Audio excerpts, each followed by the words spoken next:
Hello, my name is Ashish Sharma from Amplitude Classes Jaipur, and in our last lecture we discussed about common base configuration, and in this lecture we are going to discuss a next configuration for the transistor in active region, and that is common emitter configuration.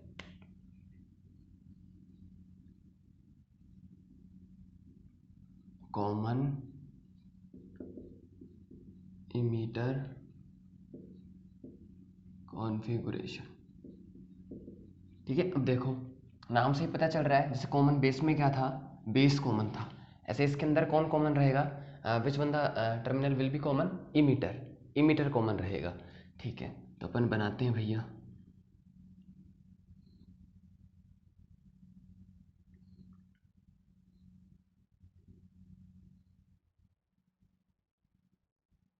Emitter, base and collector. ये कौन है collector, ये कौन है base, ये कौन है emitter. ठीक है, मान लो अपन कौन सा ट्रांजिस्टर ले लेते हैं, एनपीएन ले लेते हैं।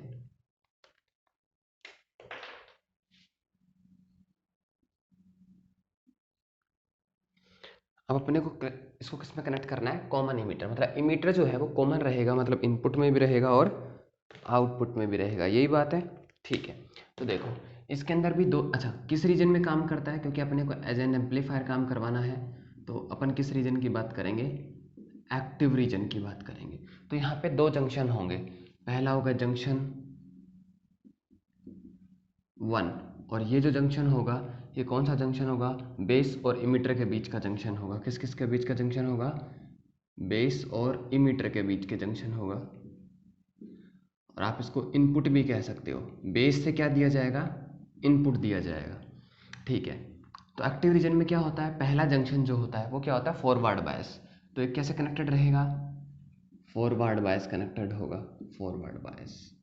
इसका मतलब फॉरवर्ड बायस का मतलब देखो, ये पी है ये एन है, इसका मतलब मैं क्या करूं,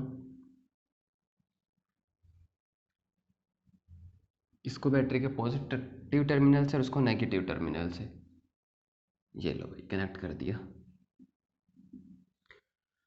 ठीक है, अच्छा अब अगर आप चाहो तो यहाँ पे अपन लगा लेते हैं, यहाँ पे एक एमीटर लगा लेते हैं, ये वोल्ट मीटर लगा देते हैं, और ये जो वोल्टेज जो होगी ये क्या होगी, वी बी ई, मतलब इमीटर और बेस जंक्शन के बीच का जो ये वाला जो जंक्शन है, ये वाला जंक्शन, इसका क्रॉस वोल्टेज है वी बी। क्लियर है, तो ये क्या हो गया अपना, क्योंकि बेस पे इनपुट है तो मैं इसको वी बी बी से डिनोट कर देता हूँ, पावर सप्लाई।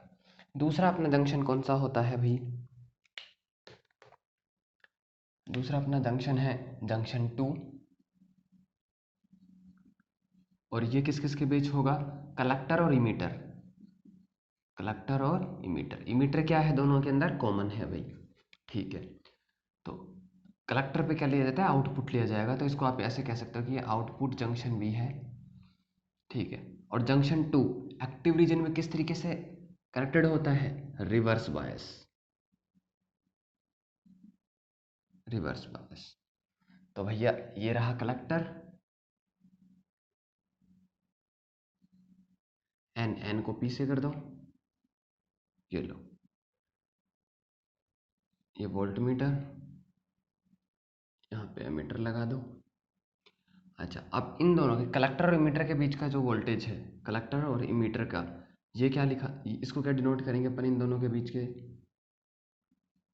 VCE। जैसे अगर मैं सर्किट डायग्राम बनाता हूँ उनका, ये तो क्या हो गया, एक नॉर्मल रिप्रेजेंटेशन हो गया। तो सर्किट डायग्राम किस तरीके से बनेगा, इमीटर को किस तरीके से रिप्रेजेंट करते हैं, जिसके पे एरो होता है। अच्छा अगर मैं इनके रेजिस्टेंस से भी लेना चाहूँ तो ले सकता हूँ, जैसे RE है, ठीक है, ये हो गया RB,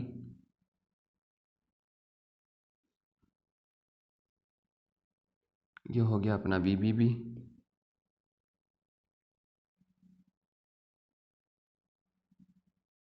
ये हो गया RC, and this is the power supply VCC। Clear है,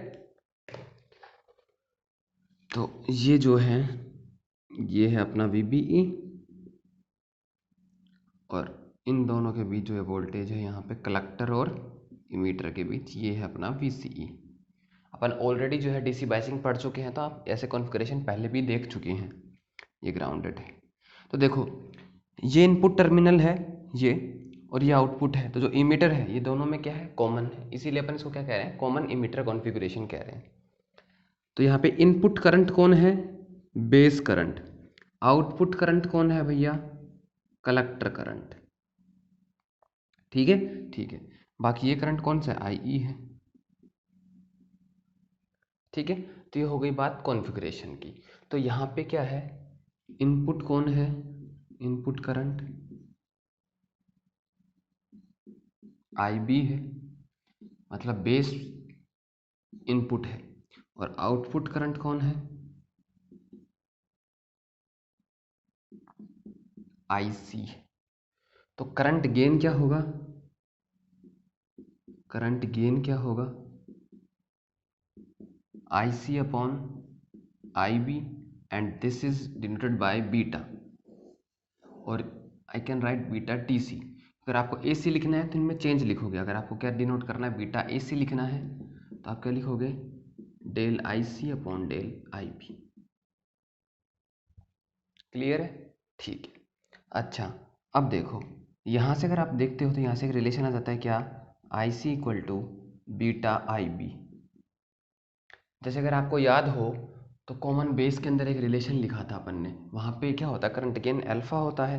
करंट गेन क्या होता है, अल्फा होता है कॉमन बेस के अंदर।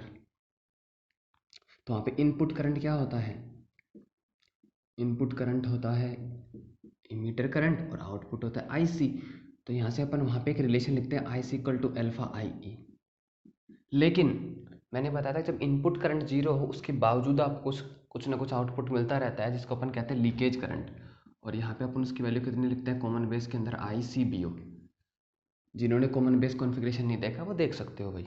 ऐसे ही इसके अंदर भी क्या होगा, जब इनपुट करंट जीरो है तो भी कुछ ना कुछ वैल्यू रहती है आउटपुट करंट की, और वो क्या है, लीकेज करंट है। तो इसके अंदर लीकेज करंट को किसे डिनोट करेंगे अपन, ICEO से। किसे डिनोट करेंगे, क्योंकि कॉमन इमीटर कॉन्फ़िगरेशन है। अब अगर अपन ये चाहते हैं कि भाई ICEO और ICBO में अपन एक कनेक्शन ढूंढे, तो चलिए करते हैं कोशिश। ठीक है, लेकिन उससे पहले आपको एक चीज़ याद रखनी चाहिए कि जो अल्फ़ा है और ये बीटा है, मैं ऑलरेडी जो अपने पुराने लेक्चर्स हैं उनके अंदर जो रिलेशन का प्रूव कर चुका हूँ, तो मैं यहाँ पे स्किप कर रहा हूँ। तो जो बीटा होता है वो बेसिकली कितना होता है, अल्फ़ा अपॉन 1 माइनस अल्फ़ा। अगर आपको अल्फ़ा चाहिए in the terms of beta, then this is given by beta upon 1 plus beta. I have already obtained these relations in our previous lectures. ठीक है, ठीक है। तो देखो इसको आगे मैं सोल्व करता हूँ। तो IC इक्वल्स टू अल्फा, और IE कितना होता है, इमीटर करंट क्या होता है basically, base current plus collector current plus ICBO। तो यहाँ से मैं कितना लिख सकता हूँ, IC, अच्छा IC वाले टर्म को इधर ले आऊँ तो IC minus alpha IC is equals to nothing but alpha IB plus ICBO, and I can write IC common लेने के बाद यहाँ पे बचेगा 1 minus alpha and alpha IB plus ICBO, and further I can write IC equals to alpha IB divided by 1 minus alpha plus ICBO divided by 1 minus alpha. ठीक है, okay. So alpha upon 1 minus alpha is nothing but beta. So I can write here IC is equals to nothing but beta IB plus ICBO upon 1 minus alpha. So compare these two equations, this one and this one. This is IC equals to beta IB plus ICBO upon 1 minus alpha, and this is IC equals to beta IB plus ICEO. So on comparison these two equations, we have obtained one relation. What is? And this is ICEO equals to ICBO divided by 1 minus alpha. Am I right or not? अरे भैया right hand side sorry left hand side बराबर है equations के, तो right hand side भी बराबर होंगे, फिर ये टर्म भी बराबर है, इसका मतलब ये भी बराबर होगा। क्लियर है, ठीक है। तो ये एक इंपॉर्टेंट रिलेशन है जो आपको याद रखना है कि किस पे बेस्ड क्वेश्चन पूछा जा सकता है भाई। क्लियर है? ठीक है। अब देखो अल्फा की वैल्यू क्या होती है, अल्फा की वैल्यू कम होती है 1 से, अल्फा की वैल्यू क्या आता है 1 से कम होती है, ठीक है। अच्छा, जबकि बीटा की वैल्यू 1 से बहुत ज़्यादा होती है, क्योंकि यहाँ पे देखो अल्फा 1 माइनस अल्फा, तो एक से छोटी संख्या आएगी, ठीक है। और अगर छोटी संख्या का भाग अपन कभी लगाते हैं एक से छोटी का, तो नंबर बढ़ता है। जैसे 1 के अंदर मैं 0.5 का भाग दूंगा तो 2 आ जाएगा, है ना, बढ़ता है। इसका मतलब बीटा बड़ा होता है अल्फा से। क्लियर है? ठीक है।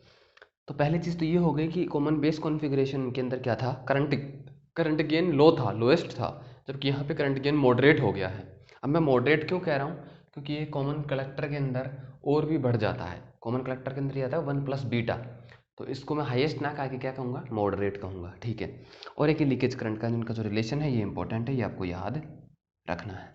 लीकेज करंट में भी देखो आईसीबीओ बहुत ही फ्यू माइक्रो एम्पियर्स का होता है, even in the order of nano ampere, लेकिन 1 माइनस अल्फा ये वैल्यूज को थोड़ी बड़ी कर देती है, तो आईसीओ क्या होता है, अप्रेसिएबल वैल्यू रखता है, मतलब कि ये इफेक्ट ला सकता है। जबकि आईसीबीओ क्या है, नेग्लिजिबल वैल्यू होती है, मतलब माइक्रो एम्पियर या माइक्रो एम्पियर से भी छोटे इसकी वैल्यू होती है, जबकि आईसीओ की एक सफिशियंट जो है वैल्यू होगी, ठीक है। तो यहाँ तक आ गया अपना क्या, कॉमन इमिटर कॉन्फ़िगरेशन, ठीक है। ठीक है, अब अपन बात करते हैं इसके कैरेक्टरिस्टिक की। किसकी बात करते हैं, कैरेक्टरिस्टिक की, ठीक है। तो मैं सर्किट बनाए रखता हूँ, ये कैलकुलेशन में मिटा लेता हूँ। इनपुट कैरेक्टरिस्टिक्स की, किसकी बात करते हैं, इनपुट कैरेक्टरिस्टिक्स की। तो इनपुट कैरेक्टरिस्टिक क्या होगा, इनपुट करंट यानी कि IB और इनपुट वोल्टेज VB, इन दोनों के बीच का curve at the constant output voltage मतलब VCE, ठीक है। तो curve between input current IB and input voltage VBE at constant levels of output voltage, that is VCE। किसको कांस्टेंट रखना है, आउटपुट वोल्टेज को, तो VCE को इज कॉल्ड इनपुट कैरेक्टरिस्टिक, ठीक है।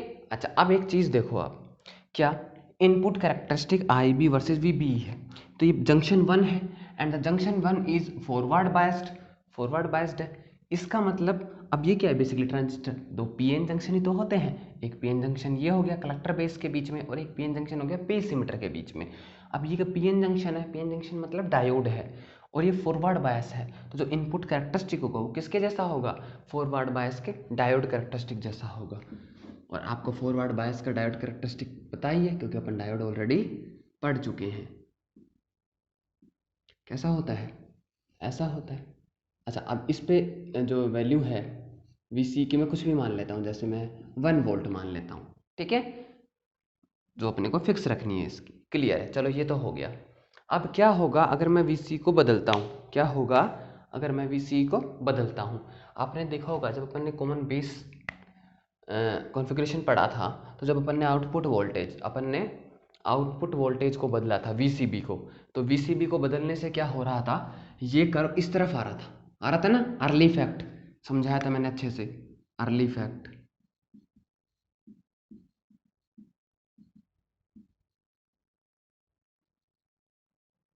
ठीक है।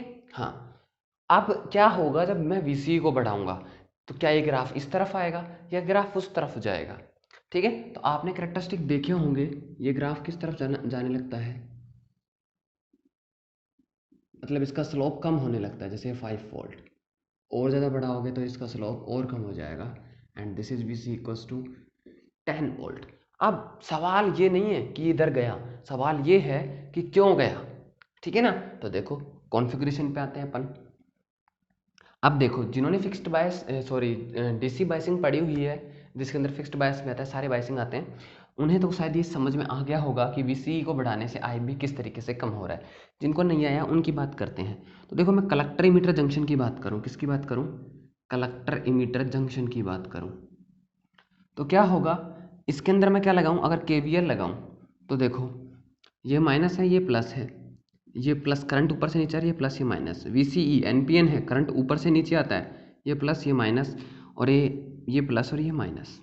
तो अगर मैं केवीएल लगाता हूँ तो क्या आएगा, माइनस का वीसीसी, यहाँ से स्टार्ट कर लेता हूँ, ये घूम के आता हूँ, फिर यहाँ देखो प्लस टर्मिनल आया है पहले, तो प्लस आईसीआरसी, फिर प्लस वीसीई, फिर plus IERE equal to nothing but zero. तो यहाँ से ये आ गया ICRC plus IERE equal to nothing but VCC minus VCE. अब देखो आई लगभग आईसी के बराबर ही होता है, क्योंकि मैं वैसे भी यहाँ पे न्यूमेरिकल वैल्यू नहीं निकाल रहा हूँ, समझाने के लिए कर रहा हूँ, तो मैं इसको भी आईसी लिख लेता हूँ। तो ये हो गया IC equal to RC, sorry IC bracket RC plus RE equal to nothing but VCC minus VCE. तो यहाँ से देखो आप, ये मैं लिखता हूँ यहाँ I C equal to nothing but V C C minus V C E and divided by R C plus R E. तो अगर आपने वी सी ई बढ़ाया तो ये वैल्यू कम होगी, और अगर न्यूमरेटर कम हो रहा है तो आई सी क्या होगा, कम होगा। क्या होगा, आई सी कम होगा। आई सी अगर कम होता है, आई सी क्या होता है, कम होता है, तो बेसिकली क्या होगा, आई बी कम होगा। अरे भाई आई सी इक्वल टू कितना होता है, बीटा आई बी। अगर आई सी कम हो रहा है तो मतलब आई बी भी कम हो रहा है ना। तो इसका मतलब अपन क्या कह सकते हैं यहाँ से कि भैया जैसे ही मैंने वी सी को बढ़ाया तो आई बी की वैल्यू क्या हो गई, कम होने लग गई। अगर मैं V C equal to 1 volt रखता हूँ तो देखो देखो जैसे ये पॉइंट ले लो, यहाँ पे वी बी कितना है, जैसे मान लो 1 वोल्ट, ठीक है। तो देखो जब मैं वी सी 1 वोल्ट ले रहा हूँ तो आई बी कितना ज़्यादा है, जब मैंने वी सी को 5 वोल्ट लिया तो आई बी कम हो गया, और वी बी की इसी वैल्यू पे जब इसी मैंने 10 वोल्ट लिया था और कम हो गया। तो आपको इस एक्सप्रेशन से इजीली समझ में आ गया होगा। चलो अब इसको हटा देते हैं अपन, ठीक है। अब इसके नीचे अपन बात करते हैं आउटपुट कैरेक्टरिस्टिक की। किसकी बात करते हैं, आउटपुट कैरेक्टरिस्टिक की।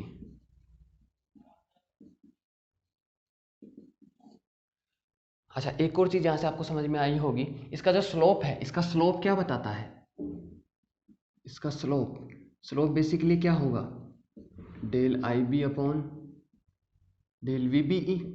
और आपको पता है कि इनपुट इम्पीडेंस यानी कि जेड आई क्या होगा, delta V B E upon delta I B.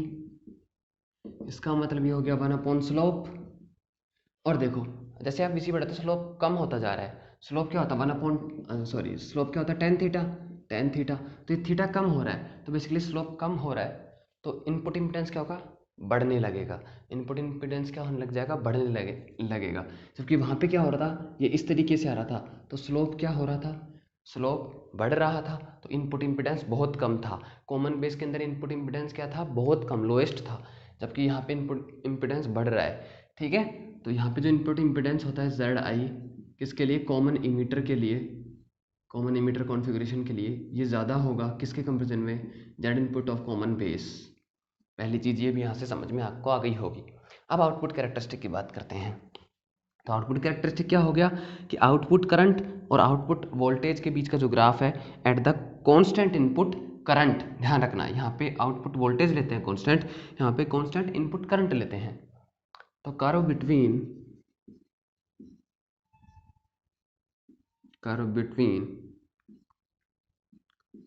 constant sorry curve between output current IC and output voltage VCE at constant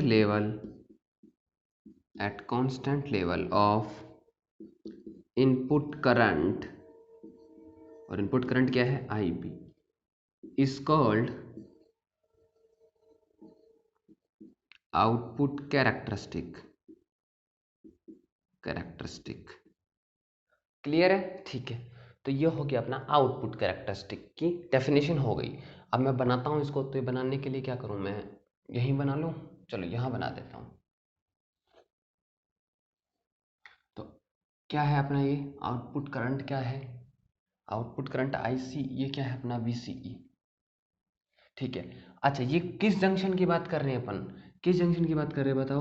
upon collector और बेस के जंक्शन की बात कर रहे हैं। इसका मतलब जंक्शन 2 की बात कर रहे हैं, मतलब रिवर्स बायस है। तो रिवर्स बायस में आपको क्या देखो, रिवर्स बायस में जब आप बनाते हो तो इस तरीके से तो आता है ऑलमोस्ट, फिर ब्रेक डाउन हो जाता है। तो अगर अपन एक बार ब्रेक डाउन को कंसिडर नहीं किया तो ऑलमोस्ट क्या रहता है, बहुत नेग्लिजिबल रहता है इस तरीके। ठीक है, प्रैक्टिकली अगर अपन देखें तो ये कुछ इस तरीके से होता है। लेकिन एक चीज़ ध्यान रखना, जैसे ये हो गया, मैं बनाता हूँ एक बार।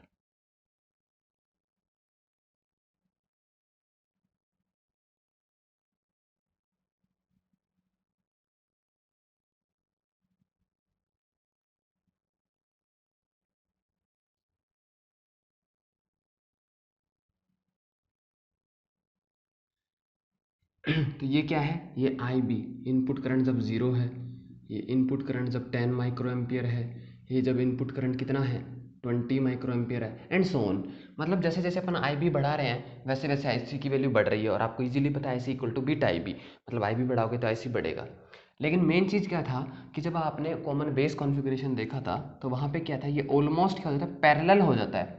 क्या हो जाता है, ये सारी लाइंस जो होती है आउटपुट कैरेक्टरिस्टिक की, ये पैरेलल होती हैं, जबकि कॉमन इमीटर में क्या नहीं होती हैं, ये पैरेलल नहीं होती हैं। ये बहुत ही जो है इम्पोर्टेंट यहाँ पे रिजल्ट निकल के आता है। ठीक है, हाँ। तो जो कॉमन बेस था तो ये वहाँ पे क्या हो जाती हैं, पैरेलल हो जाती हैं, लेकिन यहाँ पे जो लाइंस हैं ये वीसी के पैरेलल नहीं है। अच्छा, अब बताओ जब आई भी जीरो है उस केस में जो करंट होगा वो क्या होगा? अरे रिलेशन आया था ना यहाँ पे, I C equal to beta I B plus I C E O, leakage current. तो जब आई बी जीरो है उस केस के अंदर ये जो करंट है, ये वाला करंट, ये क्या कौन सा करंट है, I C E O current है। ठीक है, ये तो हो गया प्रैक्टिकल बिहेवियर जितना अपने को छोटी क्लासेस में बताया जाता है। लेकिन जैसे देखो ब्रेकडाउन होता है तो ब्रेकडाउन के बाद ये जो आगे का अगर मैं ग्राफ बनाऊँ तो ग्राफ किस तरीके से बनता है, ये अचानक से वर्टिकली हो जाता है, मतलब बहुत ज़्यादा इसकी वैल्यू जो है बढ़ जाती है ना। क्यों? क्योंकि ब्रेकडाउन हो गया है।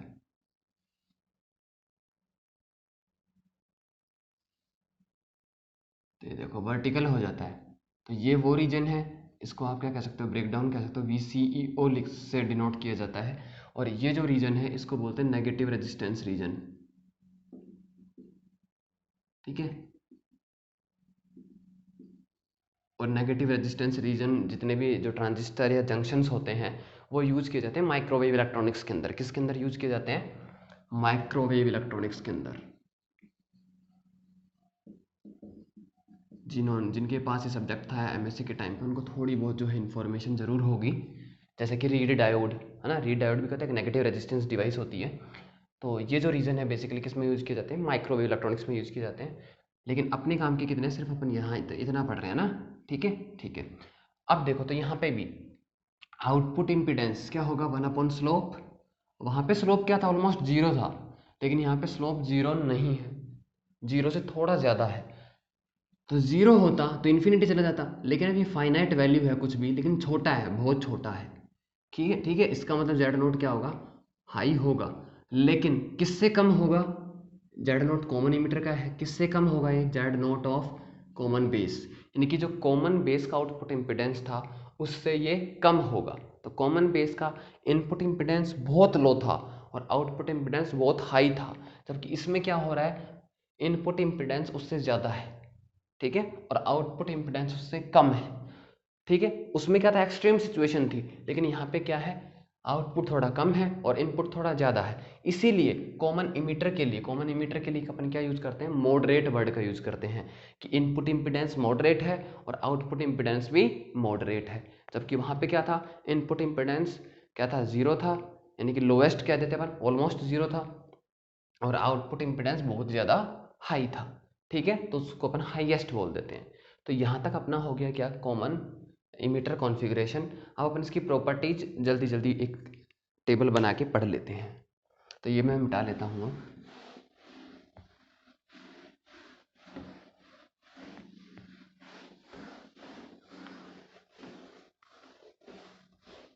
और बेसिकली जब आप एक्सपेरिमेंटल जो सेटअप अगर देखोगे आप ग्रेजुएशन के कॉलेज के अंदर, जिसके अंदर अपन ट्रांजिस्टर कैरेक्टरिस्टिक की बात करते हैं, तो आप देखोगे वहाँ पे आपको दो ही कॉन्फ़िगरेशन मिलेंगे, कॉमन बेस और कॉमन इमीटर। कॉमन कलेक्टर जो है आपको नहीं मिलेगा वहाँ पे, क्योंकि कॉमन कलेक्टर कॉन्फ़िगरेशन की थोड़ी सी कुछ परेशानियाँ होती हैं। और दूसरा जो उसका जो गेन होता है वो ऑलमोस्ट यूनिटी होता है। ऑलमोस्ट क्या होता है?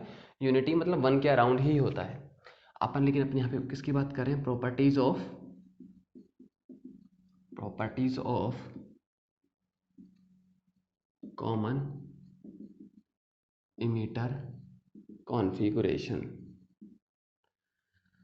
तो पहले की ही क्या जाती है कि इनपुट इम्पीडेंस क्या है? मॉडरेट है। इनपुट इम्पीडेंस कैसा है? मॉडरेट है। जबकि कॉमन बेस में क्या था? ये लोएस्ट था। आउटपुट इम्पीडेंस भी क्या है? मॉडरेट है।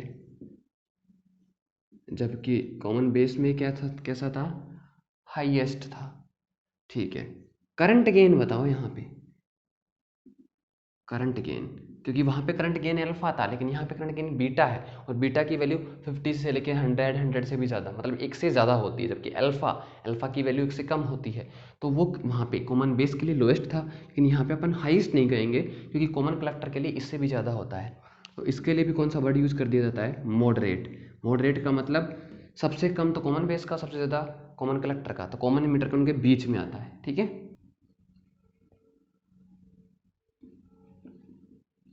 Collector configuration.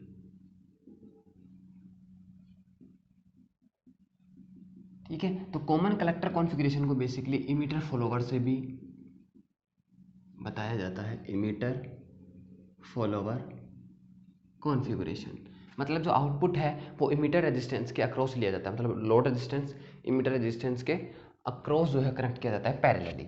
ठीक है। तो अगर मैं इसके क्या बनाता हूँ, स्ट्रक्चर बनाता हूँ, पहले मैं इमीटर फॉलोवर के टर्म्स में जो है स्ट्रक्चर बना देता हूँ, उसका सर्किट डायग्राम बना लेता हूँ। तो अगर आप इमीटर फॉलोवर के टर्म्स में अगर आप बनाते हो तो आउटपुट यहाँ डिफाइन होगा, ये होगा आउटपुट। ये आपका आर ई है, ये आपका वही V B, sorry R B,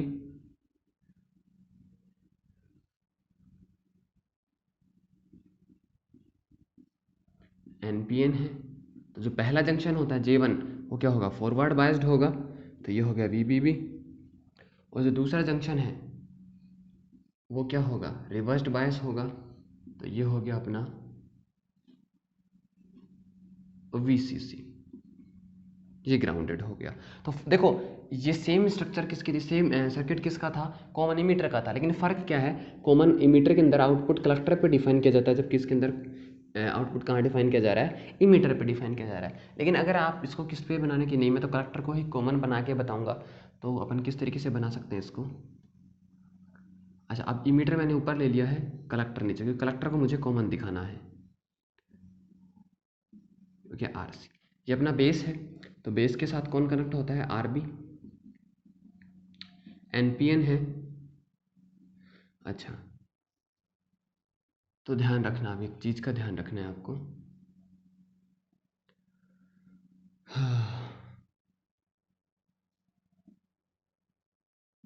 ये आर ई है,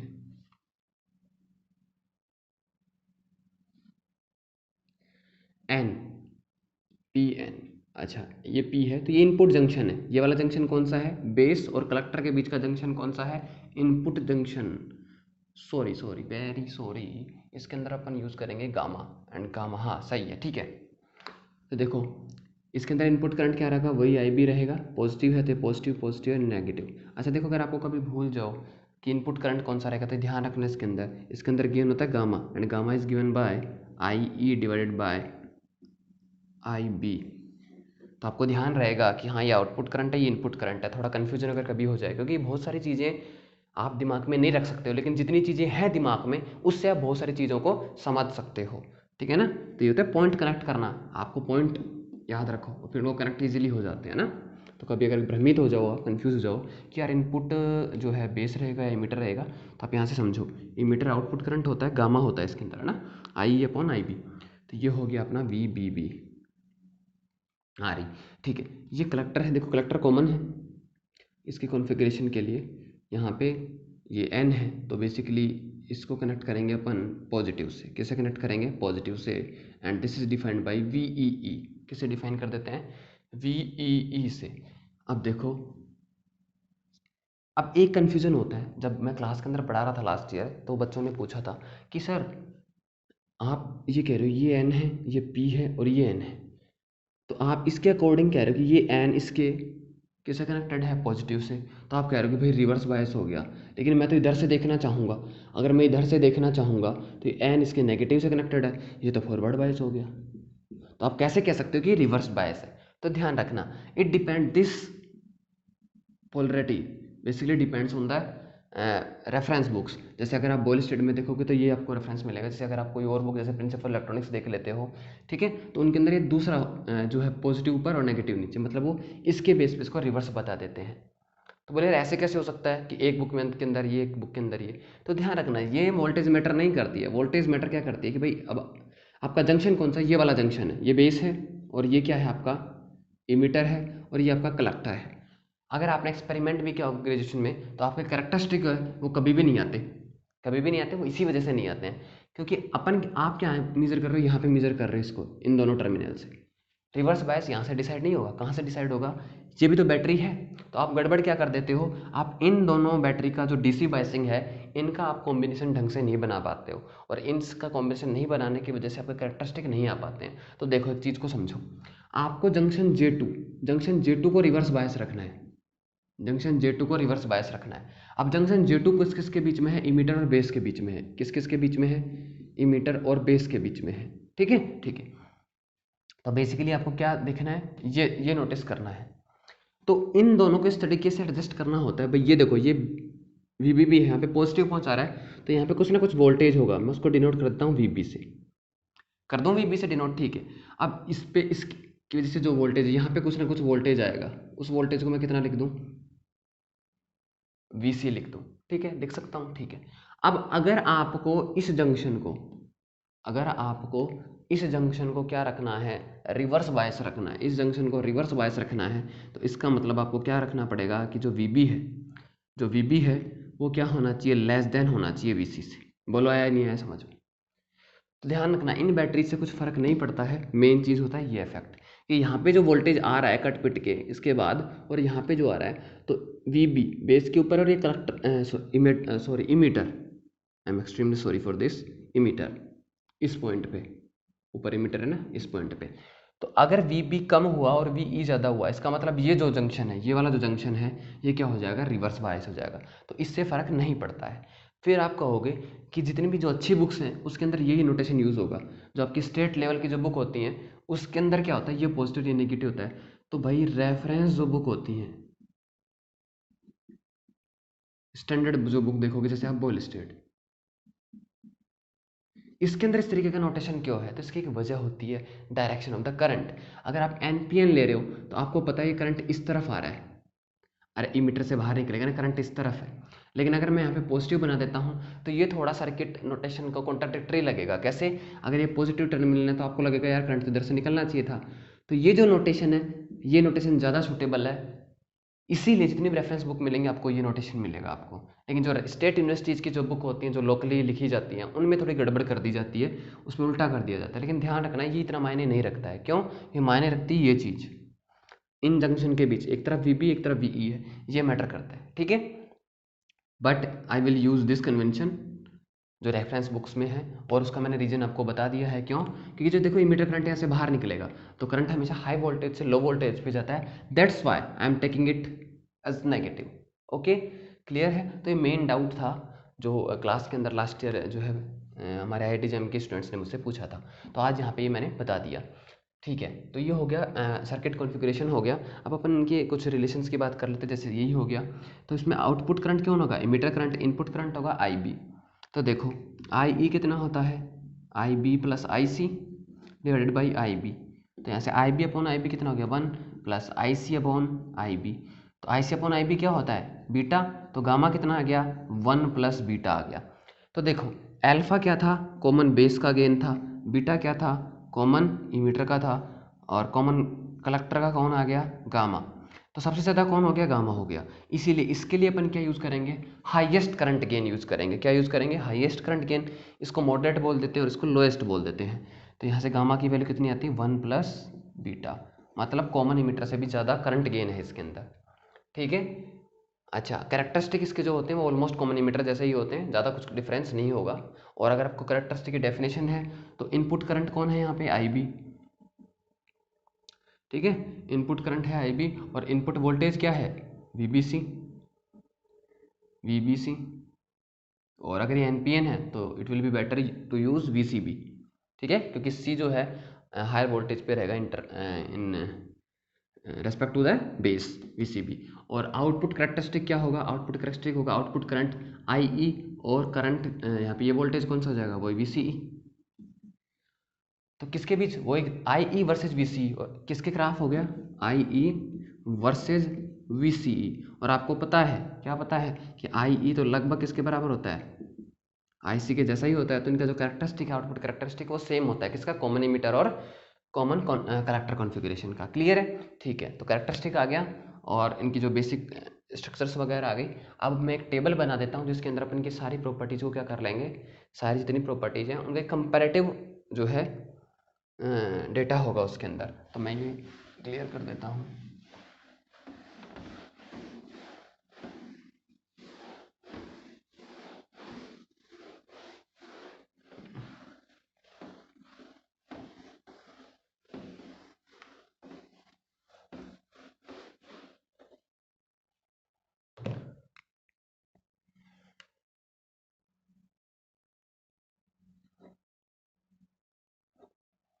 ये हो गया अपना कॉमन बेस, ये हो गया कॉमन इमीटर, और ये हो गया कॉमन कलेक्टर,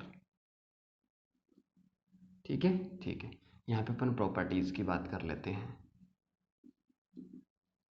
अच्छा, एक प्रॉपर्टी जो है मैं भूल गया था कि जो कॉमन इमीटर होता है ना भाई, इसके अंदर इनपुट और आउटपुट के अंदर 180 डिग्री का फेज होता है, ये ध्यान रखना, ये इंपॉर्टेंट है। 180 डिग्री फेज का मतलब क्या है कि अगर आपने इनपुट इस तरीके का दिया तो आउटपुट वेव फॉर्म किस तरीके का होगा, कुछ इस तरीके का होगा। क्लियर है ना, फेज 180 का होता है 180 डिग्री का, ये इंपॉर्टेंट रिजल्ट था। तो पहले अपन बात कर लेते हैं किसकी, इनपुट इम्पीडेंस की।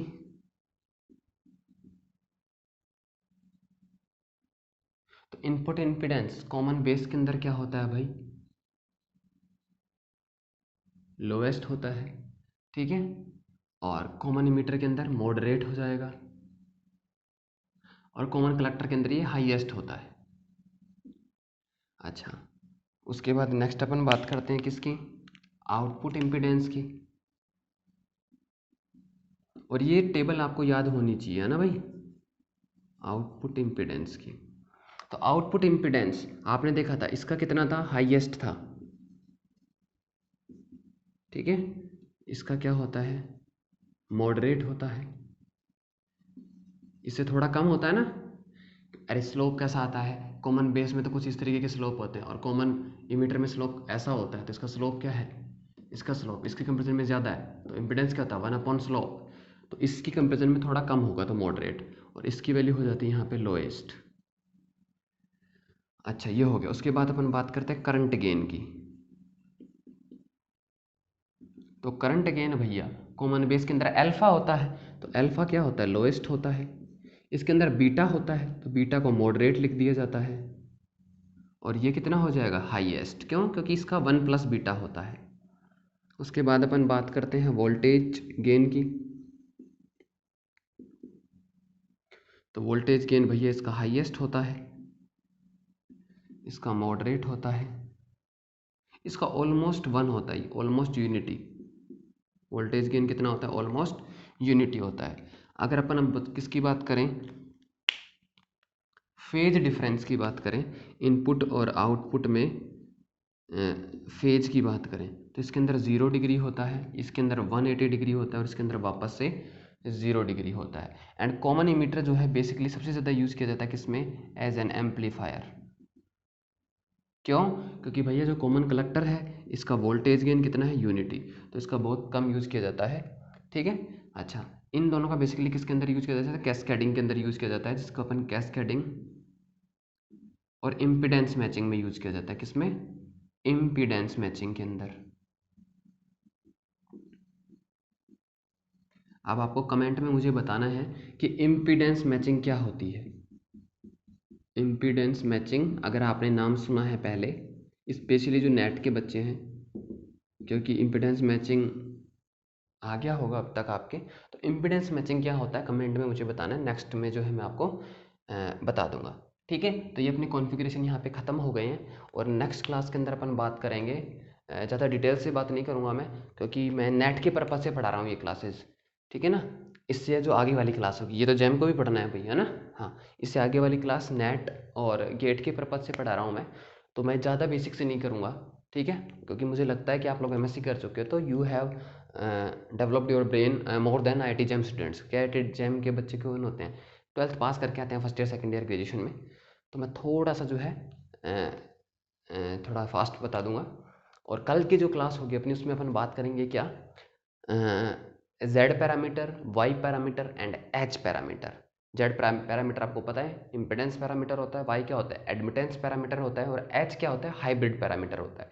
और ये पैरामीटर खत्म होने के तुरंत बाद अपन क्या स्टार्ट कर देंगे, एसी एनालिसिस स्टार्ट कर देंगे। ठीक है, तो ठीक है फिर, स्टे सेफ, टेक केयर।